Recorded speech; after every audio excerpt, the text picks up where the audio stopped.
Morning all of you. BSc first year में inorganic chemistry की unit second चल रही थी। रासायनिक बंधन first, chemical bonding first, covalent bond यानी सह संयोजक बंध। ठीक है, इसमें हमने कल की क्लास में पढ़ लिया था एमओटी वीबीटी कंपेरिजन है, वो भी पढ़ लेते हमने कल की क्लास में। उसके बाद में आज का अपना टॉपिक रहेगा यहाँ पे बॉन्ड एनर्जी या बंध ऊर्जा। ठीक है, देखिए इसमें बॉन्ड एनर्जी की डेफिनेशन क्या रहेगी। कोई भी किसी भी मॉलिक्यूल्स में दो एटम्स के बीच में उपस्थित जो ये बॉन्ड है, इस बॉन्ड को ब्रेक करने के लिए या तोड़ने के लिए, तो तोड़ देंगे तो क्या बनेगा, ए और बी अलग अलग एटम के रूप में बन जाएंगे। हो सकता है ये बॉन्ड इस प्रकार से टूटे कि दोनों ही क्या बने, फ्री। इस बॉन्ड के दोनों इलेक्ट्रॉन में से एक इलेक्ट्रॉन ए ले लेगा अपना, एक बी ले लेगा, रेडिकल बन गए। हो सकता है बॉन्ड के इलेक्ट्रॉन कोई भी ए और बी में से कोई भी एक जना बॉन्ड के इलेक्ट्रॉन ले ले तो बनेगा ए पॉजिटिव प्लस में बी नेगेटिव। ऐसा कब बनेगा, जब बॉन्ड के दोनों इलेक्ट्रॉन बी ले लेगा, और जब बॉन्ड के दोनों ही इलेक्ट्रॉन ए ले लेगा तब बनेगा ए नेगेटिव प्लस में बी पॉजिटिव। ठीक है, इसमें से किसी प्रकार से इस बॉन्ड का ब्रेक है वो हो सकता है।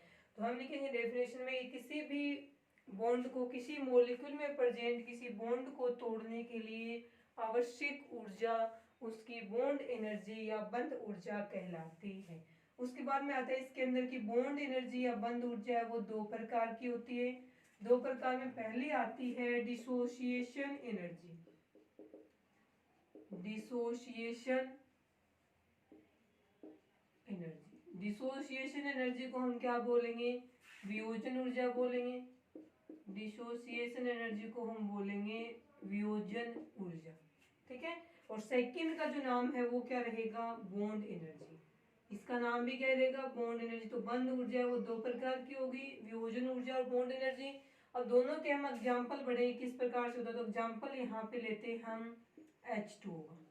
H2O एग्जांपल में क्या करेंगे, जैसे ये HOH मॉलिक्यूल है, ब्रेक करेंगे, पहले ये वाला बॉन्ड टूटेगा तो क्या बनेगा, HO रेडिकल प्लस में H। अभी हम केटाइन एनायन नहीं बना रहे, सिर्फ ये बता रहे कि ये बॉन्ड टूटेगा तो ये स्पीशीज बनेगी। तो इस बॉन्ड को तोड़ने के लिए जो यहाँ पे आवश्यक ऊर्जा है, एनर्जी है, वो रहेगी 110 किलो कैलोरी मोल इनवर्स। अब इसमें एक बॉन्ड और बच गया तो यहाँ पे हम लिखेंगे OH। H2O का जो दूसरा OH का बॉन्ड होता है, इसको तोड़ने के लिए आवश्यक ऊर्जा है वो हो जाएगी E is equal to 100 kilo calorie mole inverse. ये आ जाएगी इसकी वैल्यू। आगे समझ में। अब हम क्या लिखेंगे कि H, ये दोनों ही क्या है, इसकी वियोजन ऊर्जा है। तो H2O मॉलिक्यूल में पहले OH बॉन्ड को तोड़ने के लिए आवश्यक ऊर्जा 110 किलो कैलोरी मोल इनवर्स।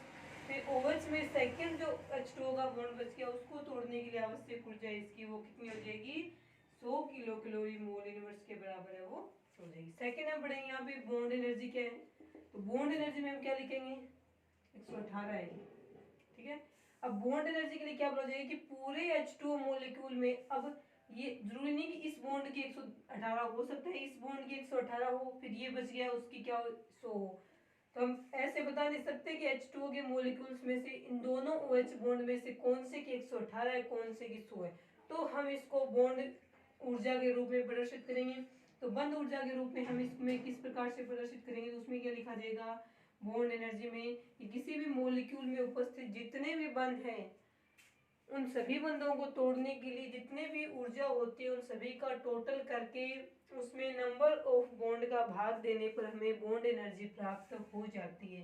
तो बॉन्ड एनर्जी का फॉर्मूला क्या बनेगा, टोटल एनर्जी या फिर किसी मॉलिक्यूल में प्रेजेंट सभी बॉन्ड्स को ब्रेक करने के लिए, तोड़ने के लिए आवश्यक ऊर्जा divided by number of bond present in molecule. उसी मॉलिक्यूल में प्रेजेंट बॉन्ड की संख्या। अब H2O का एग्जांपल लेते हैं। तो H2O के मॉलिक्यूल की जो औसत बंध ऊर्जा होती है उसको ज्ञात करने के लिए टोटल एनर्जी क्या है, पहले OH बॉन्ड की 118 है, दूसरे वाले की क्या है 100 है। कितने बॉन्ड प्रेजेंट है, एक और दो बॉन्ड प्रेजेंट है, दो का इसमें भाग दे देंगे तो क्या बनेगा, ये 218 बन गया। इसमें हम दो का भाग देंगे तो क्या बनेगा, ये 109। तो इसमें बोला जाएगा कि H2O मॉलिक्यूल में OH बॉन्ड की औसत बंध ऊर्जा क्या रहेगी, 109 किलो कैलोरी मोल इनवर्स रहेगी। ये नहीं बोलेंगे कि एक 118 21 हम क्या बोलेंगे, ये तो वियोजन ऊर्जा है ये क्या है, बॉन्ड एनर्जी। तो H2 मॉलिक्यूल में OH बॉन्ड की, प्रत्येक OH बॉन्ड की बॉन्ड वियोजन ऊर्जा या बंध ऊर्जा कितनी कहलाएगी, 109 किलो कैलोरी मोल इनवर्स के नाम से जानी जाएगी। ये रहेगी इसमें बॉन्ड एनर्जी वाला टॉपिक। उसके बाद देखें अपना सेकंड टॉपिक रहेगा, छोटे छोटे टॉपिक हैं, 2-3 फिर यूनिट कंप्लीट हो जाएगी। सेकंड अपना नेक्स्ट टॉपिक रहेगा आज का डाइपोल मोमेंट। नेक्स्ट टॉपिक रहेगा डाइपोल मोमेंट। हिंदी में हम इसको क्या बोलेंगे, द्विध्रुव आघूर्ण। हिंदी में बोला जाएगा द्विध्रुव आघूर्ण, डाइपोल मोमेंट। तो देखिए इसमें डाइपोल, द्विध्रुव ये सब क्या है। तो डाइपोल के बारे में क्या आएगा वो देखो, कोई भी एक मॉलिक्यूल है, जैसे ए बी मॉलिक्यूल है, ए बी मॉलिक्यूल में ए और बी के बीच में प्रेजेंट ये बॉन्ड है। बॉन्ड में 2 इलेक्ट्रॉन प्रेजेंट है, जिसमें से एक इलेक्ट्रॉन ए का है और दूसरा इलेक्ट्रॉन किसका है, बी का है। तो इसमें क्या होगा, यदि इनमें से दोनों एटम्स है इस मॉलिक्यूल के ए और बी, दोनों की ईएन में यदि डिफरेंस ज्यादा होगा तो अधिक ईएन वाले एटम की तरफ इस बॉन्ड के इलेक्ट्रॉन क्या रहेंगे, आकर्षित रहेंगे, जिससे अधिक ईएन वाले पे आंशिक ऋणावेश और कम ईएन वाले पे आंशिक धनावेश आएगा। अब क्या बन गया इसमें, एक तो ये नेगेटिव पोल बन गया और एक ये क्या बन गया, पॉजिटिव पोल। 2 पोल बन गए, नेगेटिव पॉजिटिव 2 पोल है, इसलिए इसका नाम क्या रहेगा, डाइपोल। 2 ध्रुव है इसलिए हिंदी में नाम रहेगा इसका द्विध्रुव। और इसका जो आघूर्ण होगा उसको हम क्या बोलेंगे, द्विध्रुव आघूर्ण। तो किसी भी डाइपोल का द्विध्रुव आघूर्ण ज्ञात करने के लिए हम क्या बोलेंगे कि द्विध्रुव आघूर्ण को म्यू के द्वारा प्रदर्शित किया जाता है। द्विध्रुव आघूर्ण को म्यू से प्रदर्शित करते हैं। और डेफिनेशन क्या रहेगी म्यू की, तो उसमें क्या लिखा जाएगा, किसी भी डाइपोल में, दोनों डाइपोल में से किसी भी एक डाइपोल के दोनों पे सेम रहेगा चार्ज, जितना इसका नेगेटिव है उतना इसका पॉजिटिव में मिलेगा। तो किसी डाइपोल या द्विध्रुव में के किसी एक ध्रुव का चार्ज या आवेश Q तथा उस डाइपोल में दोनों डाइपोल के बीच की डिस्टेंस d का गुणनफल उस डाइपोल का द्विध्रुव आघूर्ण कहलाता है, जिसकी यूनिट रहेगी डीबाई में। यूनिट्स किस में आएगी इसकी, डीबाई में आएगी। देखिए इसमें क्या लिखेंगे हम कि किसी भी डाइपोल के किसी एक पोल के चार्ज या आवेश तथा उस डाइपोल में दोनों पोल के बीच की डिस्टेंस या इंटरन्यूक्लियर डिस्टेंस d का गुणनफल उस डाइपोल का डाइपोल मोमेंट या द्विध्रुव आघूर्ण कहलाता है। म्यू से शो करेंगे, ये फॉर्मूला बनेगा। तो क्यू क्या है, इन दोनों पोल में से किसी भी एक पोल के ऊपर प्रेजेंट चार्ज, और डी क्या हो जाएगा यहाँ पे, इन दोनों पोल के बीच की डिस्टेंस, यूनिट रहेगी इसकी डीबाई में। और एक डीबाई बराबर क्या होता है, 10 की पावर -18 ESU सेमी इनवर्स के बराबर रहेगा। ठीक है, तो हम किसी भी डाइपोल, जैसे कि क्वेश्चन में हम देखें कि HF मॉलिक्यूल है, उसमें ये क्या है, इस पे आंशिक ऋणावेश, इस पे आंशिक धनावेश रहेगा। तो इस HF मॉलिक्यूल का डाइपोल मोमेंट ज्ञात करना है। ये एक डाइपोल है, इसका डाइपोल मोमेंट ज्ञात करें तो इसमें से किसी भी एक का चार्ज ले लेंगे, इनटू में इन दोनों के बीच की जो डिस्टेंस है वो ले लेंगे। तो यहाँ पे इसका डाइपोल है वो हमें डीबाई वाले यूनिट में प्राप्त हो जाएगा। और इसे इसमें चेंज करने के लिए हम एक डीबाई बराबर 10 की पावर -18 ESU सेमी इनवर्स से इसको चेंज कर देंगे। ये रहेगा आपका डाइपोल मोमेंट या द्विध्रुव आघूर्ण। उसके बाद देखें आप नेक्स्ट अपना रहेगा कि डाइपोल मोमेंट से हम चुंबकीय आघूर्ण, डाइपोल मोमेंट से किसी भी कोवलेंट बॉन्ड में प्रेजेंट आयनिक रिएक्टर किस प्रकार से ज्ञात करेंगे। यूनिट्स अपनी कोवलेंट बॉन्ड के ऊपर है। तो इसमें आता है कि कोई किसी भी मॉलिक्यूल में 2 एटम्स के बीच में प्रेजेंट बॉन्ड कभी भी 100% कोवलेंट नहीं होता। यदि वो कोवलेंट है तो उसमें थोड़ी बहुत मात्रा में आयनिक रिएक्टर प्रेजेंट होंगे।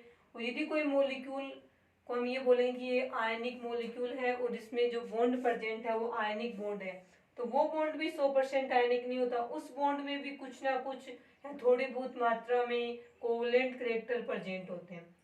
तो अपना ये क्या चला, टॉपिक यूनिट्स का नाम है क्या, कोवलेंट बॉन्ड। मॉलिक्यूल में दोनों एटम के बीच में प्रेजेंट जो बॉन्ड है वो कौन सा है, कोवलेंट बॉन्ड माने। तो यहाँ पे हम ये मानेंगे कि इस मॉलिक्यूल में दोनों एटम के बीच में प्रेजेंट जो बॉन्ड है वो 100% कोवलेंट नहीं है, इसमें थोड़ी बहुत मात्रा में आयनिक कैरेक्टर भी क्या है, प्रेजेंट है। कितने आयनिक, कितने परसेंट आयनिक कैरेक्टर है कोवलेंट बॉन्ड में, वो हमें ज्ञात करना है। तो हम वो किससे ज्ञात करेंगे, यहाँ पे डाइपोल मोमेंट से।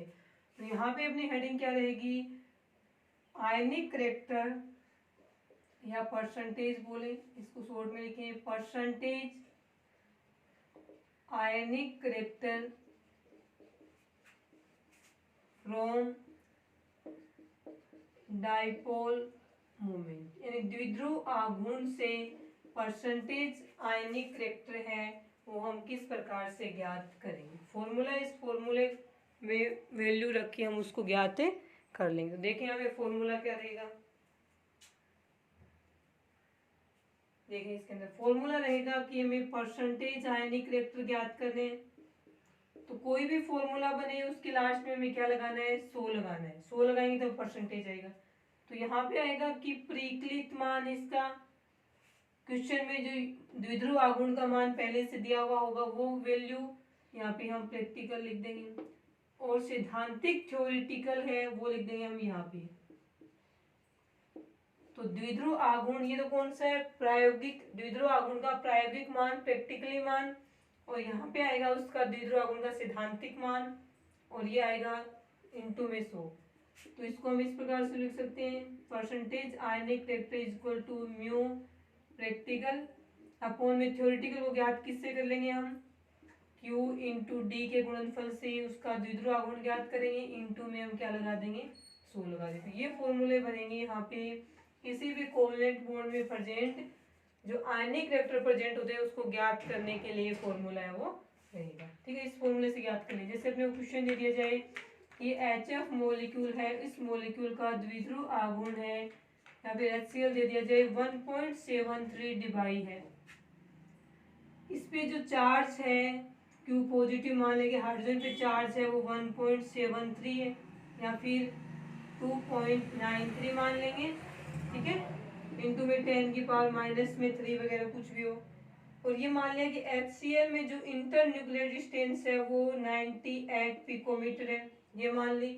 अब हमें इस HCl में हाइड्रोजन और क्लोरीन के बीच में प्रेजेंट जो बॉन्ड है उसमें परसेंटेज आयनिक कैरेक्टर ज्ञात करने, तो हम क्या करेंगे, फॉर्मूला ये लगाएंगे। इस फॉर्मूले में ये म्यू प्रैक्टिकल जो पहले से ज्ञात करके दिया हुआ है 1.73 डिवाइड नीचे क्यू डी ये लिख देंगे 2.93 इंटू में 98 पिकोमीटर इंटू में 100 लगा देंगे। इसको सोल्व करेंगे तो हमें HCl मॉलिक्यूल में हाइड्रोजन और क्लोरीन के बीच में प्रेजेंट जो बॉन्ड है उसमें कितने परसेंट आयनिक कैरेक्टर है वो ज्ञात हो जाते हैं।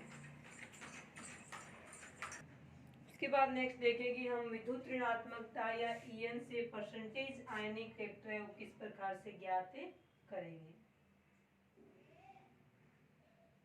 ठीक है, तो यहाँ पे लिखेंगे percentage ionic character from EN. तो परसेंटेज किसी भी बॉन्ड में कितने परसेंट आयनिक कैरेक्टर प्रेजेंट है उसको ज्ञात करने के दो फॉर्मूले रहेंगे। एक तो हम उसको किसके द्वारा ज्ञात कर सकते हैं, अभी पढ़ा था हमने, डाइपोल मोमेंट से ज्ञात कर सकते हैं। दूसरा हम उसको ईएन से ज्ञात कर सकते हैं। Percentage ionic character for from electro negativity, यानी विद्युत ऋणात्मकता से परसेंटेज आयनिक कैरेक्टर है वो हम यहाँ पे ज्ञात करेंगे। तो किस प्रकार से ज्ञात करें, देखो, तो विद्युत ऋणात्मकता से परसेंटेज आयनिक कैरेक्टर ज्ञात करने के लिए साइंटिस्ट थे हेने और सेकंड साइंटिस्ट था स्मिथ। हेने और स्मिथ नाम के दो साइंटिस्ट थे। इन्होंने मॉलिक्यूल के जो एटम्स हैं उनकी ईएन से आयनिक कैरेक्टर ज्ञात करने के लिए एक फॉर्मूला दिया था। तो परसेंटेज आयनिक कैरेक्टर ज्ञात करने का फॉर्मूला वो रहेगा 16 अक्स ए माइनस में अक्स बी प्लस में 3.5 अक्स ए माइनस में अक्स बी की स्केयर। ये रहेगा फॉर्मूला परसेंटेज आयनिक कैरेक्टर ज्ञात करने का। 16 अक्स ए माइनस अक्स बी प्लस में 3.5 इंटू में अक्स ए माइनस अक्स बी की स्केयर। देखें इसके अंदर ये फॉर्मूला रहेगा। अब इस फॉर्मूले में ये तो कांस्टेंट वैल्यू अक्स ए और अक्स बी है, ये जहाँ अक्स ए है वही अक्स ए यहाँ पे रहेगा। तो अक्स ए और अक्स बी यहाँ पे ईएन है, यहाँ पे अक्स ए क्या रहेगी, EN of more electronegative atom, अधिक ईएन वाले परमाणु की ईएन अक्स ए की जगह लिखनी है और अक्स बी की जगह में लिखनी है EN of less electronegativity atom. तो अक्स ए की जगह कोई भी वैसे मॉलिक्यूल है, जैसे एचएफ है, एचएफ में से अपने को पता है फ्लोरीन की होती है 4.0 और हाइड्रोजन की होती है 2.1।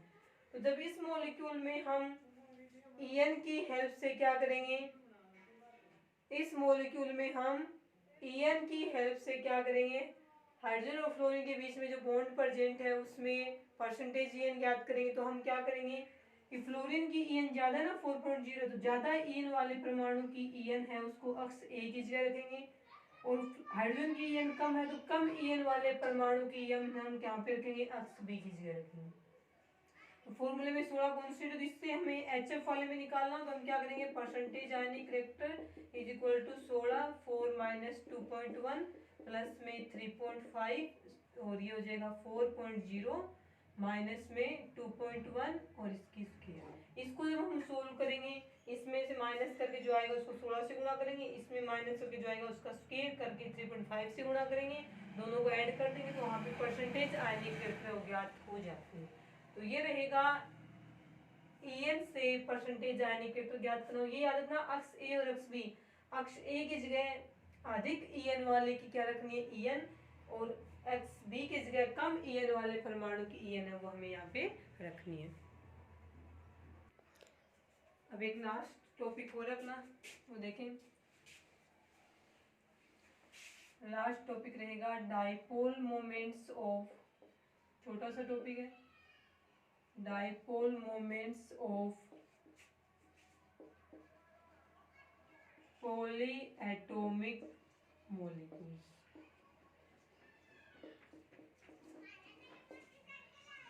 Dipole moments of polyatomic molecules, ये हमें यहाँ पे ज्ञात करनी है, ठीक है। Dipole moments of polyatomic molecules यानी कि दो से अधिक, दो परमाणु वालों का तो डाइपोल मोमेंट हमें देख लिया, mu equal to E minus D, sorry E into D से क्यू इंटू डी से ज्ञात कर लेंगे।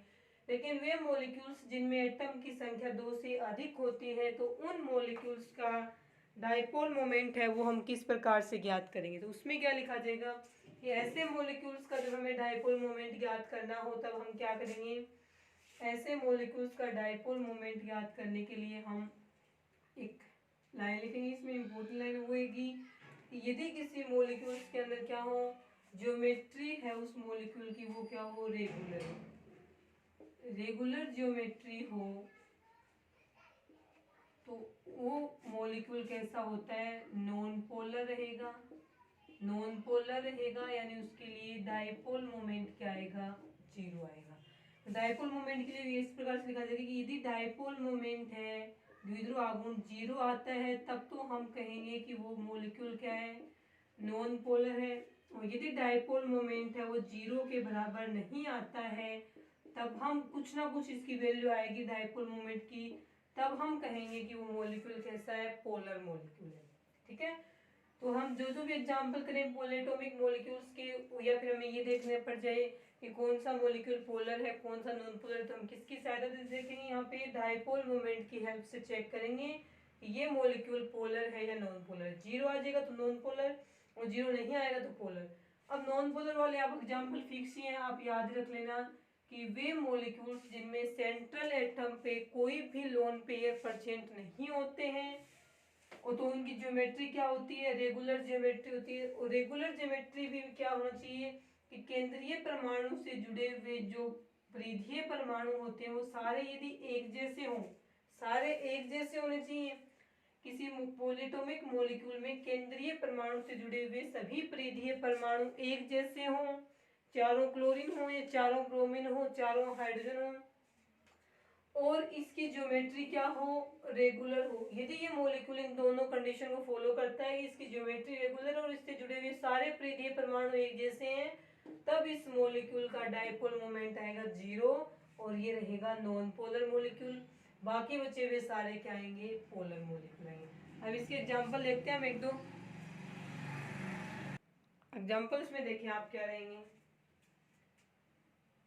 जैसे कि अपने को ये आ गया एग्जांपल्स के अंदर कि CO2 मॉलिक्यूल है, CO2 मॉलिक्यूल ये आ गया। CO2 मॉलिक्यूल का अपने को पता है संकरण क्या होता है, sp संकरण होता है। sp संकरण है और लीनियर ज्योमेट्री है, रेखीय ज्यामिति है, रेगुलर ज्यामिति है ये। और CO2 में केंद्रीय परमाणु कार्बन से जुड़े हुए दोनों ऑक्सीजन परमाणु क्या है, एक जैसे हैं, इस प्रकार से लिखा जाएगा। अब इसमें डायपोल मोमेंट को हम एक एरो से शो करते हैं और वो एरो क्या होता है, सदिश होता है इस प्रकार से। ये नहीं कि कोई भी मॉलिक्यूल्स है उसमें डायपोल मोमेंट को यदि B की En ज्यादा है तो हम इस प्रकार से शो करेंगे, यदि A की En ज्यादा है तो हम इसको इस प्रकार से शो करेंगे। अब CO मॉलिक्यूल ये याद रखना, जिसकी En ज्यादा होती है उसकी तरफ एरो का ये वाला साइन है वो रहेगा। अब CO2 मॉलिक्यूल में ऑक्सीजन की En ज्यादा है, विद्युत ऋणात्मकता ज्यादा है, तो हम क्या करेंगे कि ये एरो इस प्रकार लगाएंगे और ये एरो इस प्रकार से लगाएंगे। अब देखो इस बॉन्ड का CO बॉन्ड ये है, CO बॉन्ड ये, दोनों का डायपोल मोमेंट सेम है, लेकिन दोनों का अपोजिट डायरेक्शन में। अपोजिट डायरेक्शन में आने से कैंसिल होकर के म्यू क्या आएगा, 0। 0 आते ही हम क्या बोलेंगे कि CO2 का मॉलिक्यूल है वो कैसा है, नॉन पोलर मॉलिक्यूल है वो माना जाएगा। ठीक है। उसके बाद नेक्स्ट देखें आप, जैसे कि अपने पास एग्जांपल आ गए, इसमें CCl4 मॉलिक्यूल है, या फिर हम देखें BCl3 का मॉलिक्यूल है। संकरण रहेगा sp2, ज्योमेट्री रहेगी ट्राइगोनल प्लेनर।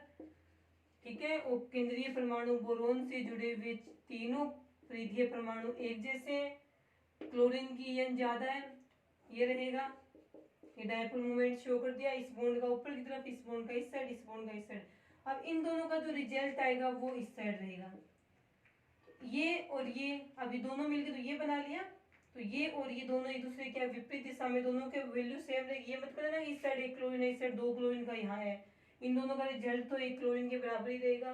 दोनों एक दूसरे के अपोजिट साइड में कैंसिल होकर के 0 आ गया। 0 आते ही हम क्या कहेंगे, ये मॉलिक्यूल कैसा है, नॉन पोलर या अध्रुवीय मॉलिक्यूल है वो माना जाता है। तो रेगुलर ज्योमेट्री हो प्लस में जितने भी परिधीय एटम है वो सारे क्या होने चाहिए, पेरिफेरल एटम है वो एक जैसे होने चाहिए। ठीक है। इसी प्रकार से आप अदर एग्जांपल कर सकते हो।